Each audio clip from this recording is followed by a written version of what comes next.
Welcome to episode number 176 of the Brave Widow Show. Today, I have a special guest speaker with me, and I think you're really going to enjoy our conversation today. Also, I want to make sure that you are aware that we are doing another round of Grief Recovery Method. And Grief Recovery Method is the evidence-based 8-week program that I use to help widows and widowers be able to heal their heart, to be equipped with tools to navigate grief and life beyond, and really to build a solid foundation for your emotional healing and your grief journey. This 8-week program is typically the number one thing that people say has jump started their ability to be able to step forward. Even if they've tried counseling, even if they've gone through Grief Share or other grief groups, even if they've done a lot of other things, Grief Recovery Method is just very different. I've not ever had anyone go through it who said they didn't learn something new, they weren't able to have a big emotional experience during this process, and find some freedom from things that have weighed them down, find some completeness to things that still feel really incomplete. So, if you'd like to join us, we're going to meet on Tuesdays starting on December the 9th from 1 to 3 Central Time. And if you go to bravewidow.com, up at the top, you can see a link that says Join Grief Recovery Method. You can also schedule a one-on-one consult call with me if you're not sure this is the right fit for you or if you want to explore some other options. The cost to go through the 8-week program is $400. And for people who join in 2025, I am crediting that towards the Brave Widow Academy or towards one-on-one coaching. If you decide later on that either one of those are a good fit for you, you get credit towards that for anything you've invested to join Grief Recovery Method. I have 5 spots left as of today, so go to bravewidow.com and sign up, and I would love to see you there. All right, let me introduce you to Debbie Weiss. Debbie Weiss is the author of the award-winning memoir, Available as Is, A Midlife Widow's Search for Love, about creating a new life and finding hope after widowhood. Her essays have been published in the New York Times Modern Love column, Huffington Post, and Woman's Day, among other publications. As a former lawyer, she's proudest of earning her Master's of Fine Arts in Creative Writing in 2020 at the age of 56. She currently lives in the San Francisco Bay Area with her second life partner, Randall. You can find Debbie online, Facebook, and Instagram, and all of the links to where you can find her will be right here in the show notes. All right, let's dive in. Debbie, I just want to thank you for coming on the show today and being willing to share about your story and some of the insights you've gained along the way. And thank you, Emily, so much for having me. I really appreciate it. Of course. So, our audience, viewers, and listeners always love to know about our guests. So, if you wouldn't mind to just introduce yourself, share a little bit about what you do, and then we can jump into your story wherever you'd like to start. Sure. I'm Debbie Weiss. I'm in the San Francisco Bay Area where I grew up. I'm a former lawyer and I married my high school sweetheart. We'd known each other. Let's see, we met when I was 7 and he was 11 at a family pool party. Oh, Our wow. parents were friends. And he was a software guy, California. And we were together 32 years. Again, he was my high school prom date. And anyway, he passed away from cancer in April of 2013. Wow, 32 years. That, especially at your age, is like a lifetime with someone. It was. It was a lifetime, pretty much. Yeah. Yeah. So, what, as you experienced the loss of your spouse, did you experience a lot of help from family and friends, or do you feel like people disappeared and fizzled out from you for a while, or what was that like for you? Such a good question. What was really hard for me was that I was isolated when my husband passed, and it wasn't anybody's fault. We were just really we were antisocial people. He was a tech guy. He was pretty happy with his computer. I'm an introvert and I read a lot. I'd retired from practicing law some years before. And I just had neglected kind of social contacts, which was on me. But he was gone, so I was very much alone. I have a very small family. My mom died when I was young. I have an only child. So all I had was my dad and my stepmom, and then my in-laws. So I had to create a whole new life. That was really all I had. I love how you said create a whole new life because sometimes so many people believe, oh, I just have to give it time and I'll feel better and somehow I'm going to go back to normal or this old version of me.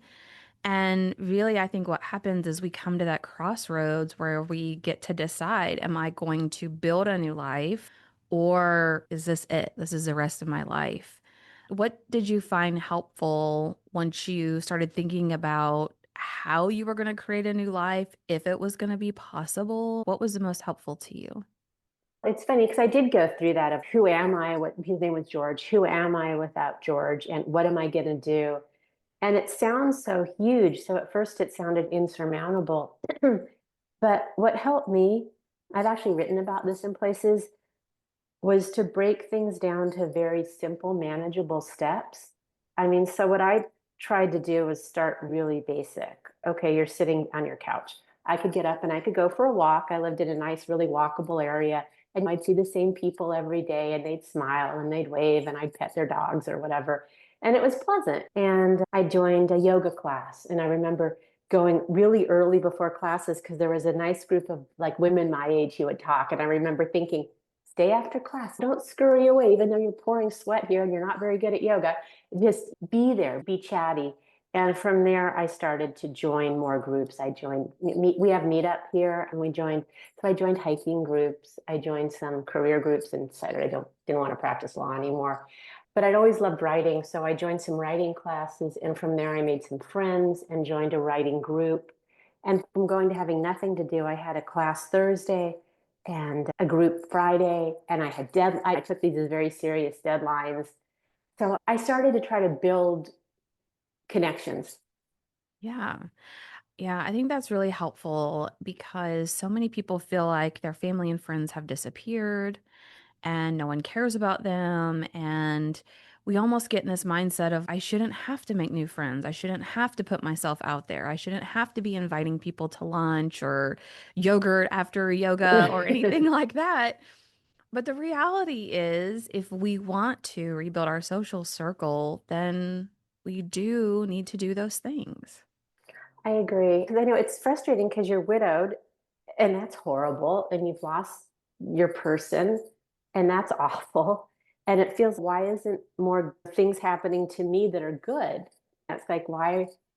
But the thing is, I didn't know people. So I had to take the steps or else I was had a little house in the suburbs and thinking, this is all you're going to get if you don't get off the couch and do some things. This is kind of it. So yeah, it's hard because you're already feeling vulnerable.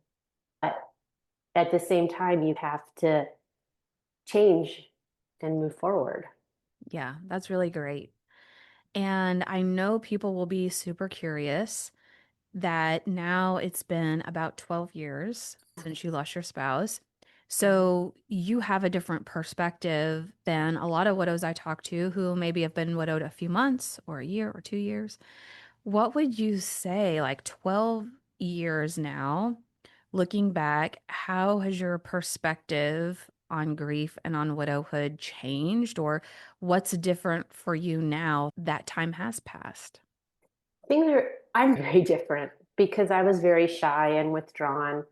And I would never have done this or reached out or anything beforehand. So my perspective is it's hopeful. I would say my perspective for people is hope because there were so many times when I didn't feel hope. And I started dating 18 months after my loss, and that wasn't great. And I felt very hopeless at certain times, but things felt better. I didn't realize it. I didn't feel comfortable in the house I lived in with my late husband. I lived in that for 27 years. Mm. And I I didn't feel like I could make changes and all. So I would say hopeful. This is way too soon for the newly widowed, but again, I've been widowed 12 years. And after 5 years, I did find a second partner. It's different than when I was married, but also beautiful because it's later in life. And we appreciate the kind of the finiteness of time. He's a health freak, which isn't as great, but that's another issue. So I would really say, I would say hopeful, but it took a very long time to feel that way, to feel like I could make changes or to feel like I had a good future. Yeah, that's really good. And I also dated pretty soon after my husband died, and there was a lot of emotional volatility, like a roller coaster of things with dating, because to your point, you don't even know who you want to be or who you are or what you want, and you're trying to figure it out. And that creates a lot of volatility in the dating experience. Is there anything that you would share about maybe some mistakes that you made or something that you wish you would have done a little bit differently as part of that journey? Yes, that's actually why I wrote my book. It was going through all of that. But it was funny also because I wanted to inject some humor into what could be more tragic. What I learned here are a bunch of things I learned, way too many. One was to wait. I should have, I waited, it was over a year, so that's good. That was a reasonable, but I wasn't really strong enough to date. And when I was looking at how to rebuild my life, I was looking at dating as a big piece of it. I'll get another person, and from there, maybe I'll make some changes. But trying to rely on finding somebody wasn't a good strategy for trying to organize how to change my life. I needed to do that by myself and to look at dating as something that may or might not work. The other issue is I didn't trust my instincts. Again, I'd been with my late husband since I was a senior in high school, so I never really dated. I'd gone from being 17 and an innocent 17 to being 49 and on my own and so I didn't really understand that a lot of the guys out there, they're not that great, or they're flawed, or they're not very nice people. And I didn't really trust my instincts or have the experience to walk away sooner, as soon as I should have, and to see, oh, this is the kind of jerk who's never was his exes, because I'd never had that experience. So I was like, oh, okay, that's sad. So I would say definitely it would be been to wait longer, not to rely on this to offer anything long positive necessarily, and also to have trusted my instincts and probably and to have been a little more definite in terms of just saying, no, I don't want that. I'm walking away. Yeah, that's really good. And I think to your point, being clear on who you are and what you want for your future can help you to know, what are my boundaries? What am I willing to accept or not accept? How do I want to be treated? What kind of life would we have together? And when it's unclear, or maybe what I've heard or I even felt was like, I deserve less now because I'm older, have kids, I have all this baggage as a sad widow. I know. I have to know that people aren't going to be perfect. Did you have any of those thoughts or doubts as you were trying to navigate that? Yes, I did. And I had because I joke, I wrote my book to help other widows and to share kind of the experience in case others could relate or find it funny or feel less alone. But I also joke that I wrote my book to warn other midlife widows about the exceptionally sad state of many midlife men, especially here in California. Maybe it's better elsewhere. Although I've heard from people as far away as England that it's not better. Yeah, it wasn't a good situation. And I did feel like a lot of people were trying to get me to take less because we're older now. So maybe we'll just meet up every few weeks when it's convenient for them. But I wanted a real partner.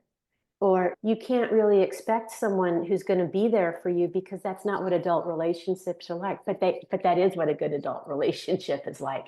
So I did feel like I was being asked to accept a lot of stuff that I didn't want and I didn't find acceptable. But I did find a lot of the guys to be patronizing. Oh, this is what this is. No, this isn't what this is. This is what you're like. This is what this is like for somebody who's been divorced for 20 years and never had a significant relationship since then.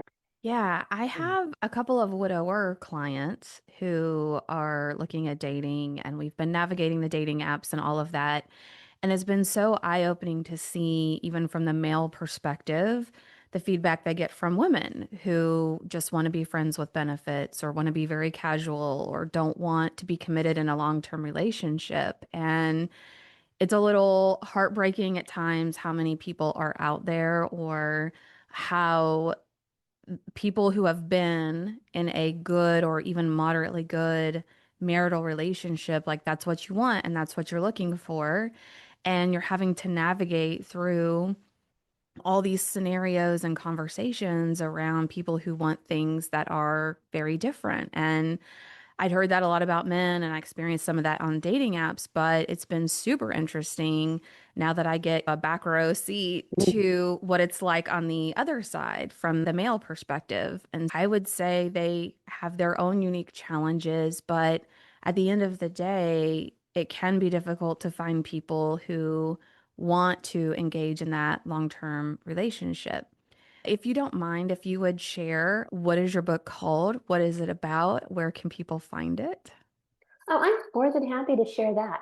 And in fact, here it is backwards. My book is called Available As Is, A It's an amazing Midlife Widow. title, by the way. Thank you. My publisher came up with it, A Midlife Widow's Search for Love. Available as is because us older singles tend to be available as is, right? We have our quote unquote baggage or our own life experiences, like real estate. When you buy it as is, there's good points, beautiful crown molding, and bad points, the foundation shaky. My book is about trying to create a new life after being widowed, after losing my husband of 32 years. And it includes dating, a lot on dating, but also finding your voice and finding a new identity. Because it's really amazing to lose your relationship and who you are and who you've been. And I found that shocking. And my husband was he was 4 years older. So he was a senior in college when I was a senior in high school. And he dominated our relationship, although he was a wonderful husband and a super great guy. But I had to really start finding myself because I'd never done that when I was younger. I went to law school right out of college and all. So it's about creating a new self essentially after widowhood with a lot of funny stories about dating. And the book's available everywhere. It's on Amazon, it's on Apple Books. You can get it at your local independent bookstore is probably the best, but it's pretty much everywhere. Yeah, and You you have to have might have some to ask for it because it came out 3 years ago, so it's not so much on the shelves, but it's there. awesome. And I noticed it has really good reviews and ratings. Although I haven't read it yet, I've got to add it to my TBR list, which for those of you who don't know, to be read list for readers, which is sometimes lengthy, but I definitely am interested in reading that. And can't remember where I heard this analogy, but it was like when you are younger and you get married, you're growing like a garden together with another person. And then as you're older, you've both individually grown your own gardens, and now you're trying to figure out how to somehow merge this all together. So it is a very different experience. And so I love, and as somebody who I've talked a lot about real estate investing on my podcast, love Oh, the available as is cool. concept. Like that really resonates with me. So amazing. So what motivated you to like writing a book is not an easy task. And I know a lot of people think, oh, I'm just going to scribble some things down in a Google Doc and write it out. And that's just one step of many steps of editing and publishing and marketing and all of those things. So, what inspired you to want to write this book and to get it out into the world, even though there's a ton of work that goes into it that a lot of people don't even recognize? No, actually, one thing is I am retired. I quit practicing law pretty young, so I don't, I'm an unemployed slacker. So I could make this my primary project. So there's that option. I'm lucky. I was lucky that way. Although it would have been nice to have a professional identity once I'd lost my husband. So before he I was diagnosed with cancer, I was doing a weekly writing class with mostly older people, real retirees in their 70s and late 60s through an adult education center.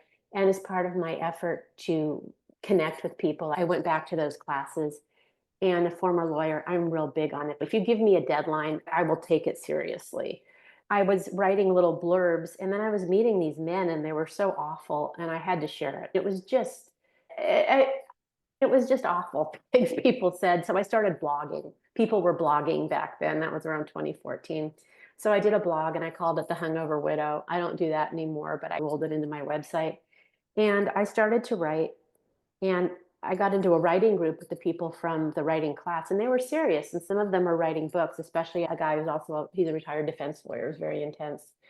But I started to think I could do this, and it's a challenge. So I started to write it, and I wasn't doing that great. It was hard. So I hired an outside editor.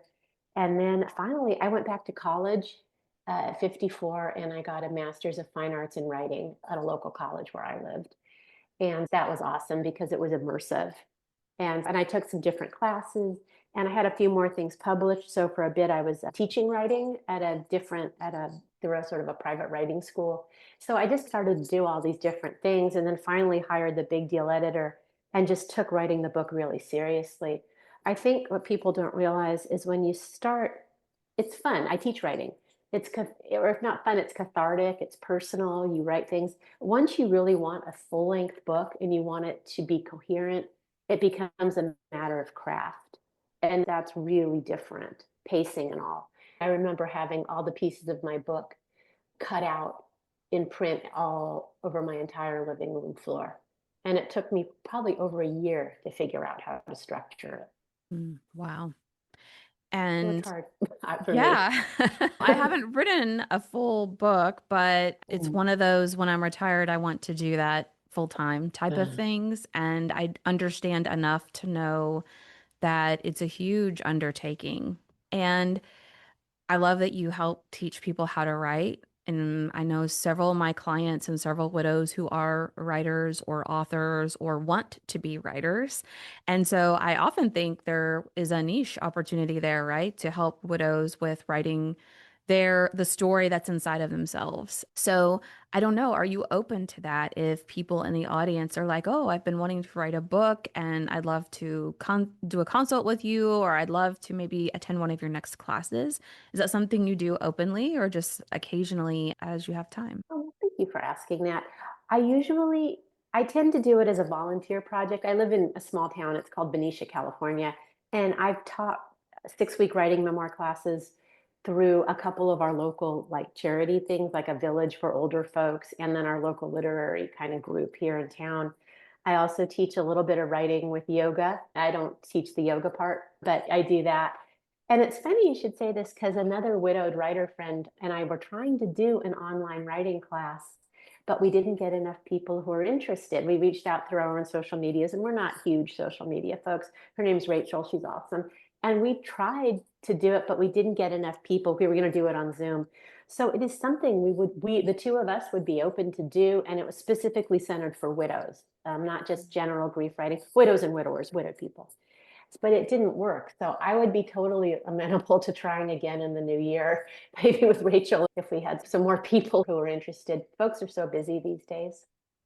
I know, I know. So I'm just going to plant that little seed and would be happy for you to host a class or something that my members and my clients could attend and maybe interested in taking that a step further with you because just so many of them, not all of them, but so many of them have that desire to give back in some way or to share their insights or to even write a chapter and to be a part of something that's bigger than themselves. And yeah, I think that would be great. And I just think it's amazing that you went back to school. As you're reforging this identity, you're viewing yourself as a writer. And I know as having gone back to college as an adult, like it can be intimidating or nerve-wracking to go in there and feel like, Yes. wow, everyone else is 19 and I'm the old lady. But you did it.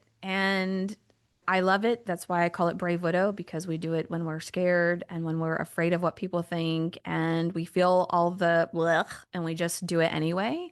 And Yeah. yeah, I want to give you kudos for that. Thank you so much.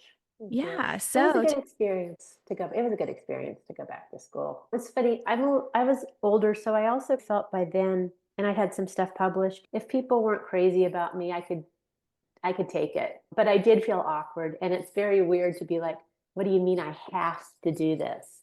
What do you mean? Yeah. And I just had someone comment on a video of mine yesterday that said, I'm 56 years old. My life is over. I'm too old. It's pointless. And my heart just breaks every time I read a comment like that. So, for all of you doubters out there, or for people who think, oh, I'm in my 70s or 60s or 50s, it's just pointless, I want you to really hear Debbie's story and her journey and the big steps that she took forward, not knowing how it was going to go. When she thought about writing her book, she didn't envision herself being on podcast, probably talking about it. Like I don't know, can this work? I'm not sure, but I'm going to try. And so I just thank you for being an example for people that you have a choice to rebuild your life. You have a choice to give up or not. And that even though your life looks very different now, it doesn't mean that you can't have a life that's beautiful and abundant and just a crazy new adventure you never expected. I agree. I agree. It takes a long time, but for me, it took a long time, longer than I expected. But yeah, you could make a big difference. I was 56 when I graduated with my MFA, and and it was a great experience. So things were fine. Yeah, I definitely had to think of myself though as still young or willing, or at least young in spirit. Yeah, life isn't over. I meet people who've met later in life and forged good relationships, and like the groups that I work with, a lot of older folks who've had interesting lives and are doing interesting, wonderful things. That's just so sad that somebody Yeah, would think it really isn't. It's different, but it doesn't have to be bad. exactly. Yeah. Yeah. That's exactly what I want people to know. So, Debbie, how can people find you? What is the best way for people to connect with you if they really resonate with you or your story or your book? What's the best way for them to reach out? Let's see, I have a website. It's called Debbie Weiss Author. Please don't get confused. There's actually another widow named Debbie Weiss. She's out of New Jersey with brunette hair, who's also a widow. And so if it's the brunette Debbie Weiss out of New Jersey, it's not me. She wears big glasses.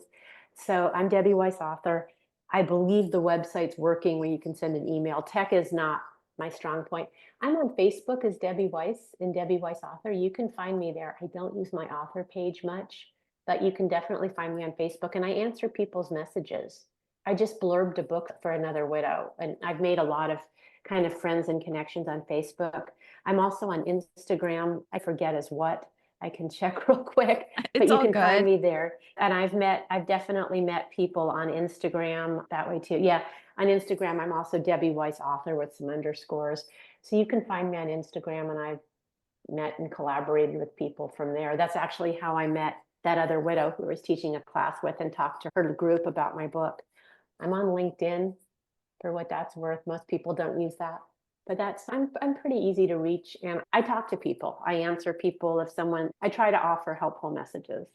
I will be putting all of the links that Debbie mentioned in the show notes. So if you're at a point where you can't look her up right now or you're driving, you'll be able to go back and reference those, as well as we'll be linking her book and where you can find that. So, Debbie, thank you again so much for coming and sharing your story and helping to inspire other widows and widowers who are out there. Thank you so much for having me, Emily. This was lovely. If you're tired of feeling lost, lonely, and second guessing every decision, my coaching program is meant for you. I help clients find clarity, create real connection, and build confidence up for good. Inside the Brave Widow Academy, you'll learn real tools that you'll be able to use for a lifetime. If you're ready for the next step, go to bravewidow.com to book a consult. It's free, it's no pressure, and it can be your brave next step to healing your heart and building a life you love again. Go to bravewidow.com today to book your consult.